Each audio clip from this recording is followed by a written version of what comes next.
కంచా గచ్చబౌలిలో భూ వివాదంపై సుప్రీంకోర్టు గట్టి ఆదేశాలు ఇవ్వడంతో రేవంత్ రెడ్డి నేతృత్వంలోని కాంగ్రెస్ ప్రభుత్వం వెనక్కి తగ్గి సంబంధిత పక్షాలతో చర్చించి పరిష్కారం కనుగొనేందుకు కమిటీ ఏర్పాటు చేయాల్సి వచ్చింది. విద్యార్థులు, పౌర సమాజం, ప్రతిపక్షాల నిరసనలను పట్టించుకోకుండా ముందుకెళ్లిన రేవంత్ రెడ్డి ప్రభుత్వానికి ఇది గట్టి ఎదురుదెబ్బ.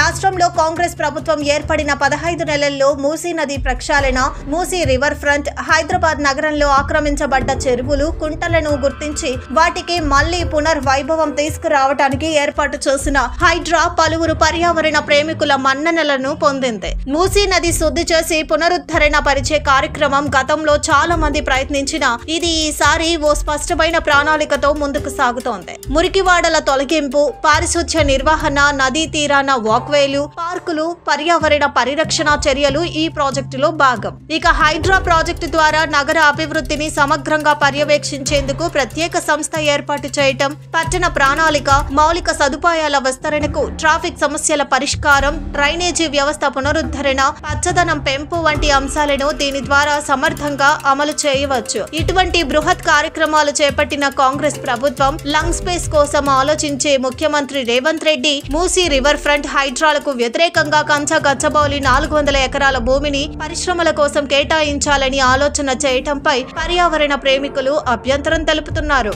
గ్రీన్ కవర్ ను తొలగిస్తూ రియల్ ఎస్టేట్ ప్రయోజనాలను ప్రాధాన్యంగా చూపటంపై ఆగ్రహం వ్యక్తం చేస్తున్నారు. ఈ వివాదానికి కేంద్ర బిందువైనది హైదరాబాద్ కేంద్రీయ విశ్వవిద్యాలయం పక్కనే ఉన్న 400 ఎకరాల కంచా గచ్చబౌలి భూములను ఐటీ, మౌలిక వసతుల ప్రాజెక్టుల కోసం వేలానికి పెట్టాలన్న రాష్ట్ర ప్రభుత్వం నిర్ణయం. ఈ నిర్ణయం అనంతరం ప్రభుత్వం ఆ భూముల్లోని చెట్లు, మొక్కలు తొలగించేందుకు ప్రయత్నించడంతో విశ్వవిద్యాలయం విద్యార్థులు నిరసనలకు దిగారు. అయితే ఈ భూమి అటవీ భూమిగా ప్రకటించబడలేదని, ఇది రెవెన్యూ భూమేనని రాష్ట్ర ప్రభుత్వం వాదిస్తోంది. కంచా అంటే నిరుపయోగ భూమి అని, పాత రికార్డుల ప్రకారం ఇది రెవెన్యూ భూమిగా నమోదు అయ్యిందని ప్రభుత్వం చెబుతోంది. భూమి అటవీ భూమా లేక రెవెన్యూ భూమా అన్నది పక్కన పెడితే అసలు సమస్యలు, విశ్వవిద్యాలయంతో ఉన్న హద్దులు, ఈ 400 ఎకరాల భూమిపై రాష్ట్ర ప్రభుత్వానికి ఉన్న ఖచ్చితమైన ప్రణాళికలు మరియు ముఖ్యంగా ఈ ప్రాంతంలోని జీవ వైవిధ్యాన్ని ఎలా కాపాడుతారు అన్నదే. ఈ భూములు వివాదానికి మూల్యం. సమైక్య రాష్ట్రంలో ముఖ్యమంత్రి బాధ్యతలు నిర్వర్తించిన నారా చంద్రబాబు నాయుడు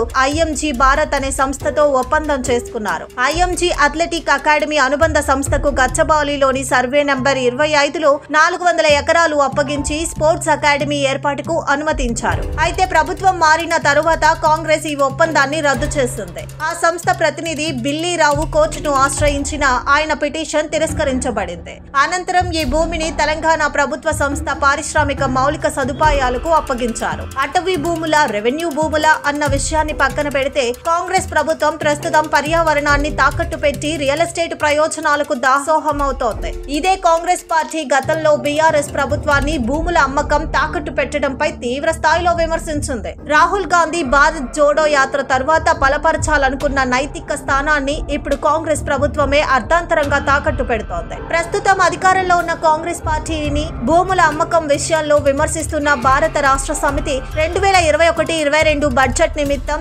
20,000 కోట్ల ఆదాయం లక్ష్యంగా సుమారు 2,200 ఎకరాల ప్రభుత్వ భూములను కార్పొరేట్లు, ప్రైవేటు వ్యక్తులకు అమ్మేందుకు ప్రయత్నించింది. ఈ భూముల్లో కొన్నిసార్లు రైతులకు అప్పగించబడిన భూములు కూడా ఉన్నాయి. ఇప్పటికీ ప్రభుత్వం వాటిని మార్కెట్ రేటుకు వేలం వేయాలని చూస్తోంది. అప్పుడు వ్యతిరేకించిన కాంగ్రెస్ పార్టీ గత పాలకుల విధానాలనే కొనసాగిస్తుందన్నది ఈ ధోరణిపై ప్రజల్లో చర్చ జరుగుతోంది. తెలంగాణ ప్రజల భూములు ఎవరివి, వాటిని ఎలా వినియోగించాలి, ప్రస్తుతం బడ్జెట్ కోసం సంక్షేమ పథకాలకు నిధులు సమకూర్చాలన్న కారణంతో ఇలా ప్రజల భూములను అమ్మడమే సరైన మార్గమా అన్నది ప్రశ్న. కేంద్రం అమలు చేసిన జీఎస్టీ విధానం ద్వారా రాష్ట్ర ప్రభుత్వ ఆదాయ స్వయం నిర్ణయక అధికారాన్ని కోల్పోయిన నేపథ్యంలో భూముల అమ్మకం తాత్కాలిక పరిష్కారం మాత్రమే కానీ అది రాష్ట్ర భవిష్యత్తుకు ముప్పే కావచ్చు. ప్రజల భూములను వారి ప్రయోజనాల కోసం, ఉపయోగాల కోసం భద్రపరచాలి. అంటే ప్రజల అవసరాలను తీర్చేలా, వనరుల విలువను నిలబెట్టేలా పాలన సాగాలి.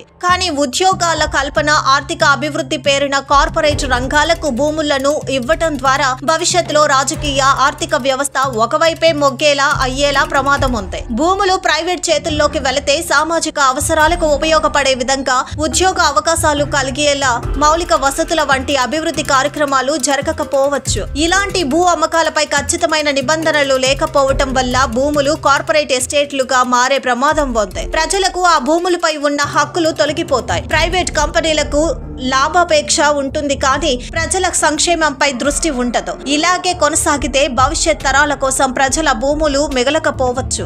ఇది తెలంగాణ ప్రత్యేక రాష్ట్ర ఆవిర్భావ స్ఫూర్తికి విరుద్ధం. తెలంగాణ అంటే ప్రజల భూములు, వారి సంస్కృతి, వారసత్వం. ముఖ్యమంత్రి రేవంత్ రెడ్డి చెప్పినట్టు ఆ భూముల్లో పులులు, జింకలు లేవు, గుంట నక్కలు మాత్రం కాచుకు కూర్చోనున్నాయి అనుకుందాం. కానీ నగరంలో మిగిలిన కొన్ని లంగ్ స్పేసెస్ లో ఒకటైన కంచ గచ్చబౌలిలో జీవ వైవిధ్యాన్ని కాపాడటం మాత్రం ఆయన ప్రభుత్వ బాధ్యత కాదా? గతంలో బీఆర్ఎస్ చేసిన తప్పుల మార్గంలో కాంగ్రెస్ నడుస్తుందా?